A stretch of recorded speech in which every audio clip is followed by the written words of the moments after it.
You know, when you're growing up, that's when you're hearing, oh, marijuana relaxes your nerves. And then there was that movie with Wiz Khalifa and Snoop Dogg, and they were smoking weed, and they were so zen. It looked really, and I was like, I want to feel that. I don't think it was about, I want to be cool. It was, I want to feel how they're feeling. Welcome to Reclamation, the podcast where conversations meet practical insights, guiding you through the maze of behavioral science to empower better public health outcomes. With a passion for bridging the gap between medicine, psychology, and sociology, Tabo brings a unique perspective to every episode. Get ready to reclaim your understanding of health and behavior. This is Reclamation. Hello, and welcome to this week's episode of Reclamation.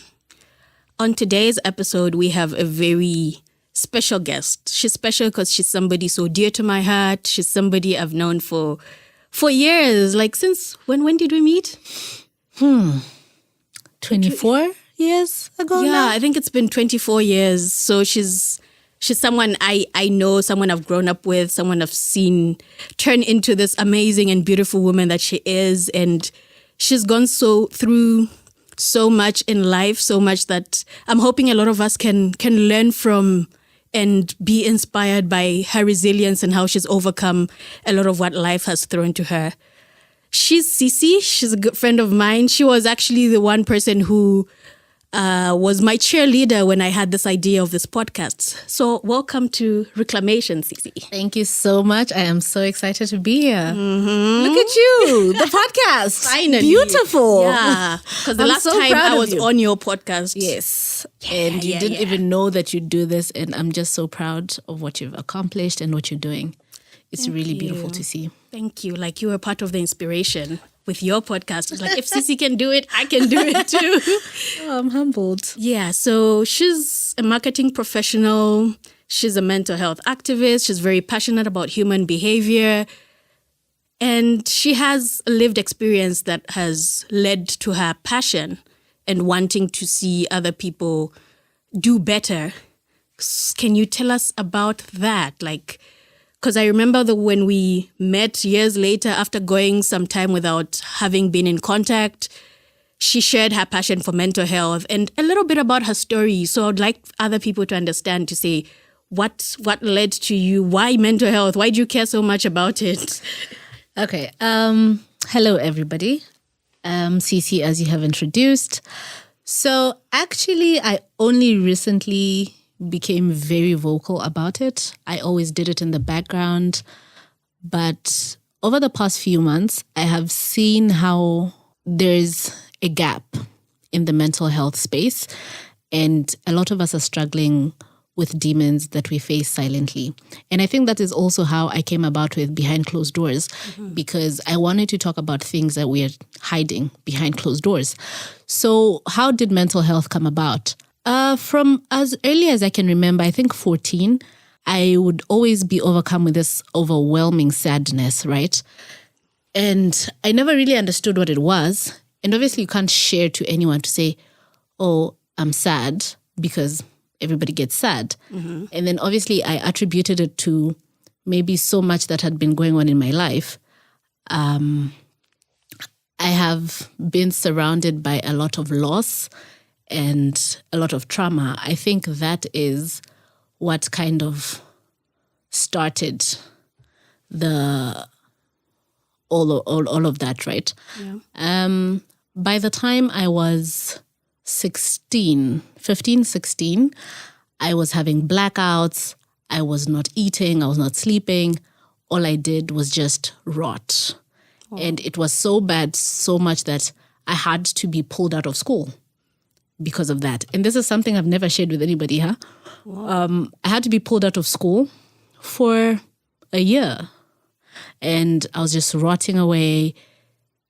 And this is when I discovered marijuana.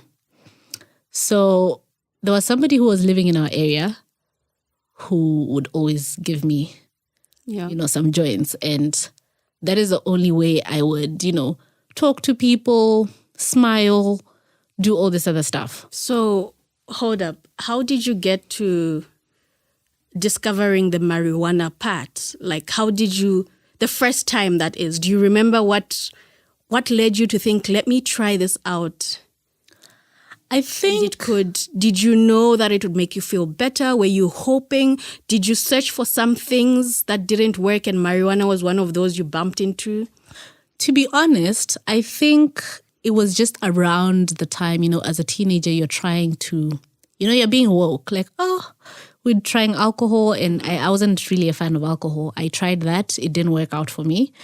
I think I would throw up all the time. So I knew that, okay, I am not an alcohol person.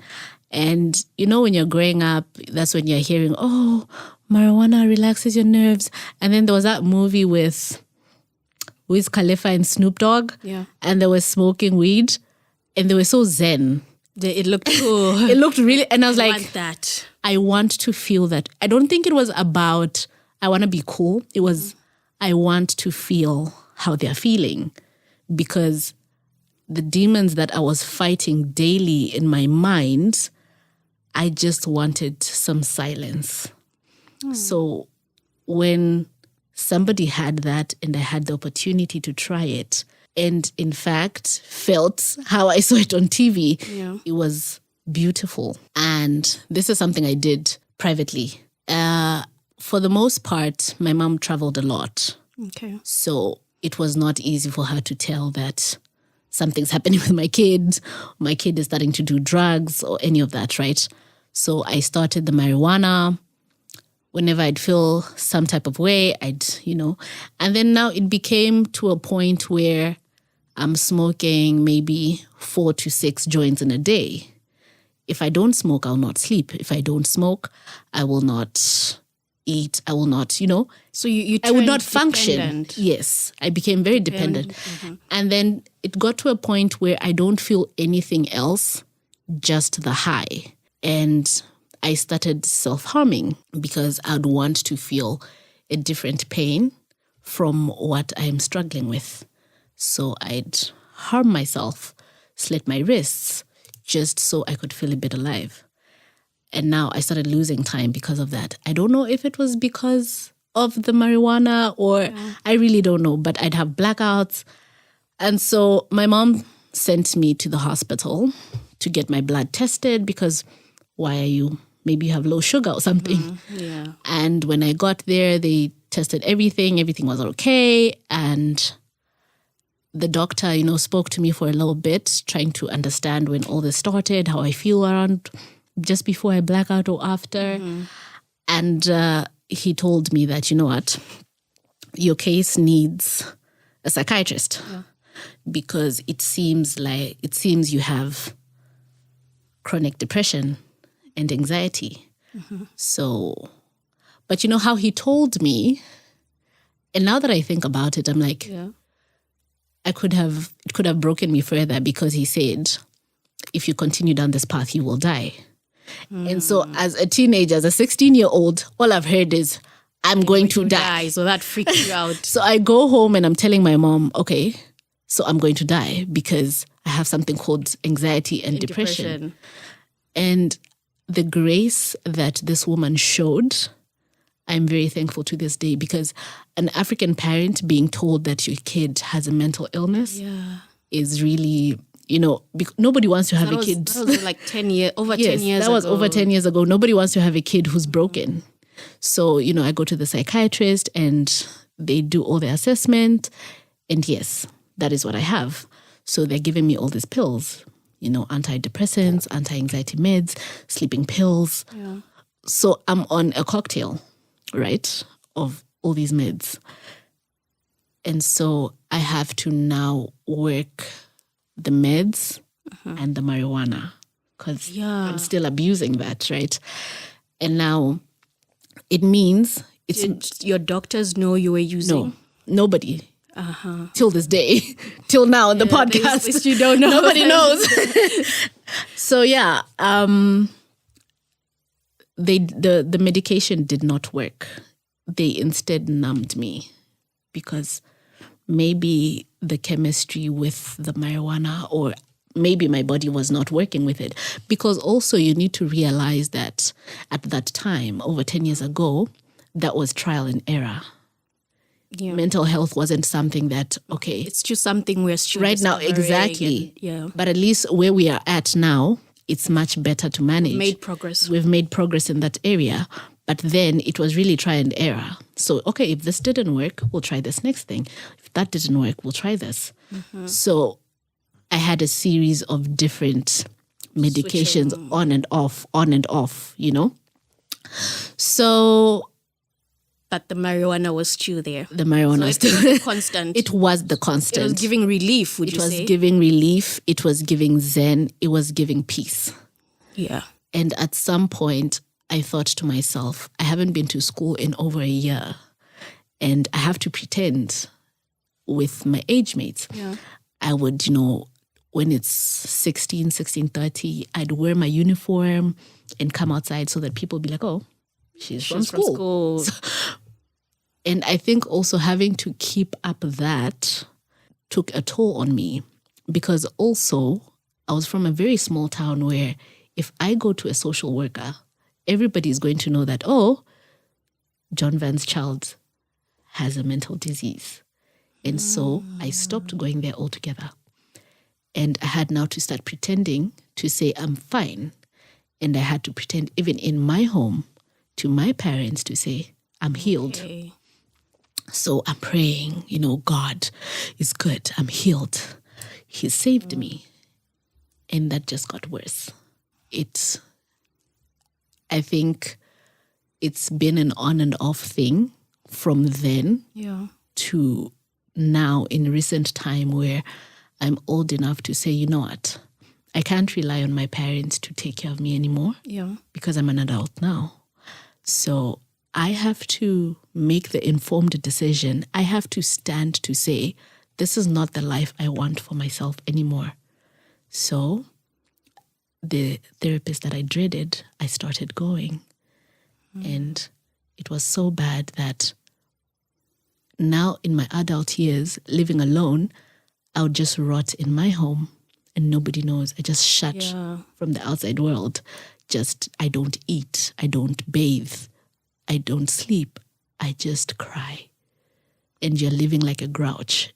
And it took so much to say, I can't do this anymore. Because then you have suicidal thoughts and now you attempt suicide. And then God is faithful. By some miracle, you survive, right? And then after that, I said to myself, I can't do this anymore. I need to be better. No one is coming to save me. I have to save myself. And so I start the work. I see the therapist. I tried yoga. Yoga was nice, but that didn't last. I think I was lazy. I'm a very lazy person. I'm a very lazy person. And at some point I was like, I can't do this anymore. How long did you try the yoga for? I think close to 6 months, hey? Okay. But do you say during that 6 months, how was your marijuana intake? At that point, so after the attempted suicide, right, I stopped. Because then I said I need to change my life. Okay. So I changed my apartment. I just changed everything. Yeah, so how exactly did you manage to stop, since it's something that you had been doing for some time? It was hard. I will not lie. It was really hard. And also having to do it in secret was also the hardest thing, because when I'm around, I've known you 24 years and you didn't know this. Yeah. So I have to be a person who doesn't smoke. But it's something that I do so much. And it started with reducing the number of times I do it in a day and trying to substitute. And then I substituted it with buying heels. Okay. I'm really obsessed with shoes. Yes, you are. I've seen your shoe rack. Makes sense. Every time I'd be sad, I'd go to the mall and get a pair of heels. And then, that high. But then also, that was getting too obsessive. You've seen my shoe rack. It's not healthy. So I needed to find something to replace the marijuana, which I replaced with the heels, to replace the heels. So I started yoga. Okay. So the yoga, it worked for a few months. but I didn't have the commitment for it. And so I relapsed again. And Relapse to the hills or to the marijuana? I just relapsed to depression, to rotting. Yeah. So I was rotting away. I was not taking care of myself. Were you getting any help? At the time, no. Okay. And it was so bad that I just didn't see the meaning of being alive. At some point, I said a prayer to God and I said, you know what? Just take my life now. I tried it myself. It didn't work out. Yeah. Maybe if you do it, call me back, you know? And I think after that prayer, I felt how sad that was, because you shouldn't get to a place where you're praying to die, you know? Yeah. It was at that point that I said, I need help. And I opened up to my partner at the time and I said, okay, this is something I'm struggling with. This is something that I'm dealing with. And this is something that I have been dealing with for a very long time. And I need help. And he gave me grace. We tried to go to Chainama. And, but then still I had that thing of, how are people going to see me that I was locked in a mental institution, right? There's so much stigma around that. There's so much stigma around that. So I found a new therapist. Yeah. We started doing the work. We started the medications. And it did work. It started to work. And then because I struggled so much, I decided there could be somebody who is walking this path that I'm walking. Let me speak about it. And that is how I began to speak about mental health. But then in a third person. Yeah. I spoke about it in the third person. I started the podcast. Yeah. And we had all these guests talking about different things. And eventually, I think one time, you and I actually had a conversation. And you're telling me that, you know, Cecie, you need to own your story. And you're telling me a story about you. Oh, yeah. We're actually having a podcast about you. Yeah. And you're like, you need to own your story because then nobody can use it against you. And then I was just like, you know what? I'm going to own my story. And I went on social media and just posted and said, okay, I'm dealing with this. I saw that. It was just so beautiful and inspiring. I saw Africana Woman post about it on her blog. And I'm like, I was so humbled and also really grateful for the grace and support that I got from my different communities, friends, and my partner, who also had been very supportive throughout the journey.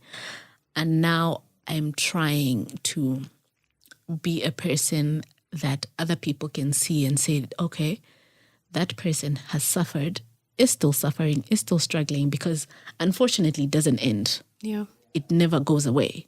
But if we can have all these little things that help us slowly do better, live with it, and, you know our triggers and all that, for me, it's a plus. Even if it's just one person who I impact, for me, it's a plus. Wow. That's so inspiring.